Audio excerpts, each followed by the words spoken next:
Un avantage, je sais pas, mais en tout cas, ça nous met dans le bain tout de suite. On va jouer devant beaucoup de monde, je pense. Donc voilà, ça va nous mettre dans le bain tout de suite de la compétition. Et puis, si on fait un bon match, peut-être que ça nous mettra en confiance pour la suite. Bah au moins on est dans le bain tout de suite quoi. Voilà, ouais, je crois que moi en tout cas personnellement je préfère commencer comme ça quoi. Comme ça on rentre direct dans la compétition, voilà quoi. Je trouve ça bien moi. Je sais pas si c'est un avantage. Après, apparemment, les Norvégiennes commencent mal les compétitions. Donc peut-être que ce sera un bon point pour nous. Après, c'est vrai on joue là-bas à Lillehammer, chez elle, à domicile, avec 12 000 Norvégiens dans les tribunes. Je pense que ça va pas être forcément évident.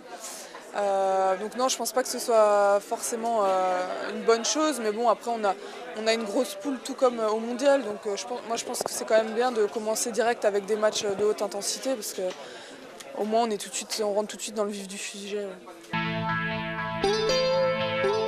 Indispensable, non, bien sûr, parce qu'il y a 2 autres matchs qui suivent derrière. Mais la Norvège, on la travaille depuis Cap-Breton, on a chacune notre CD, on fait de la vidéo le matin au soir, même la nuit. On travaille la Norvège, on est à fond dessus.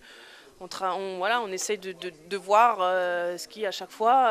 On n'a pas réussi, parce qu'on n'a jamais réussi à les battre quasiment. Donc on travaille dessus. Et si on bat la Norvège chez elle, devant 12 000 spectateurs norvégiens, au niveau confiance, je pense que ça fait du bien. Ce sera un match stratégique, mais avant tout, on sait ce qui les met en difficulté, ce qu'elles n'aiment pas. Notre défense un peu atypique, très agressive, elles n'ont pas forcément l'habitude de la jouer. Donc je pense que ça sera notre arme principale et si on est très opérationnel là-dedans, on va réussir à leur poser de gros problèmes. Il y a très peu de joueuses ici, je pense, qui ont déjà vécu ce genre d'événement-là ou de situation-là.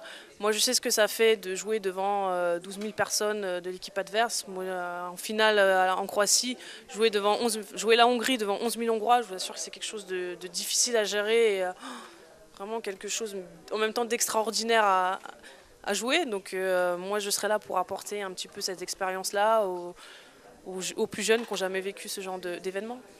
C'est vrai que je pense que sous l'instant, on va vraiment se sentir petit parce que c'est quand même une salle mythique, là, Lillehammer, et c'est vrai que je vois déjà je vois déjà les gros drapeaux norvégiens, tout le monde avec leur t-shirt rouge.